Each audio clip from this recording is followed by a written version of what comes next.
The Porsche Panamera. Most people would think that it's a bit of a gas guzzler, and indeed in most cases it is. But this particular version is actually greener than a Kia Venga 1.6 litre automatic. No, I've not gone mad. This is the Panamera Hybrid S, and it emits just 159 grams per kilometre of carbon dioxide and will do 41.5 miles per gallon. But let's face it, these aren't the only numbers which are important when considering a Porsche.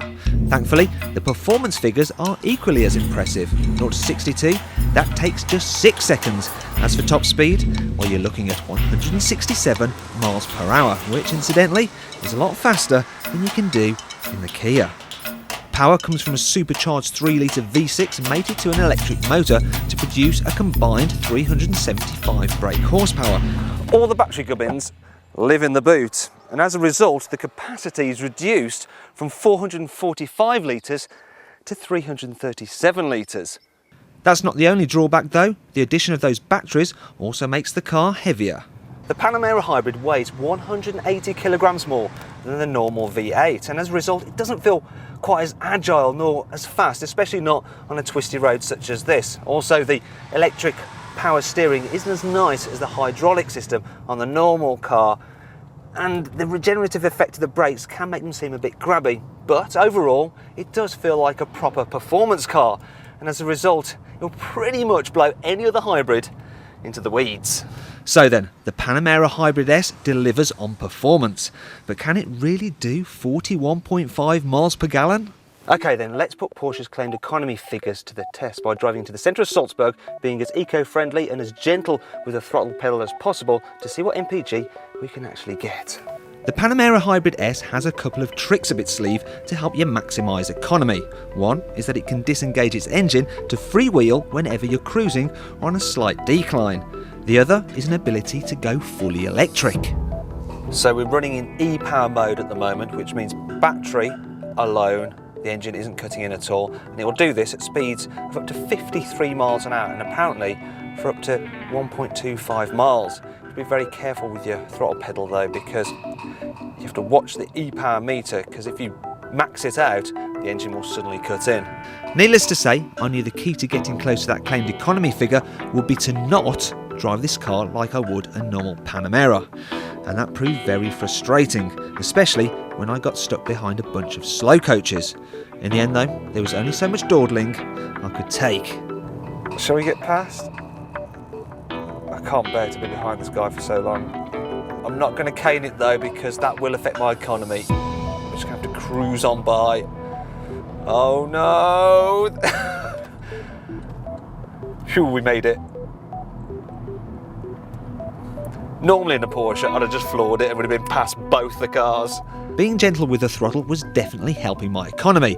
However, it wasn't helping my journey time, as I kept getting caught up in traffic.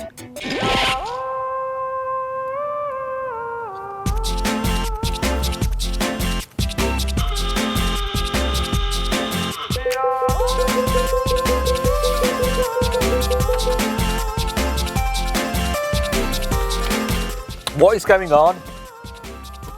I suppose at least we're not sat here with the engine chugging away. It is off, so we're not using any energy at all.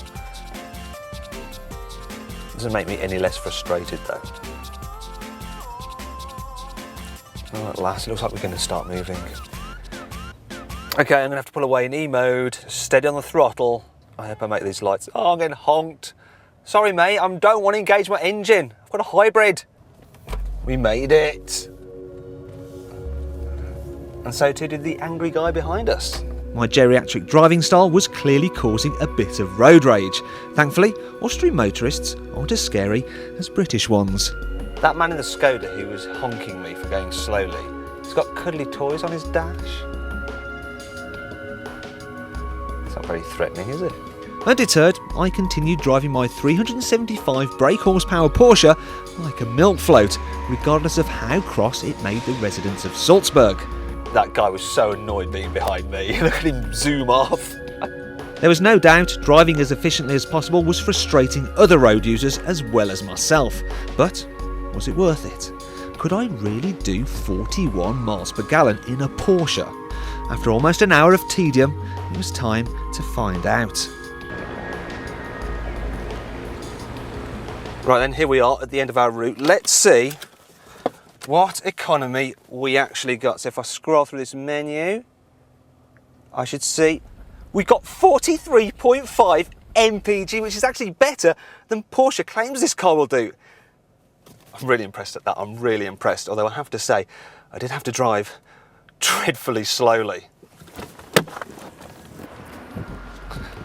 Okay then, so what do I think of this car overall? Well, I have to say, it's extremely good. It can do fast.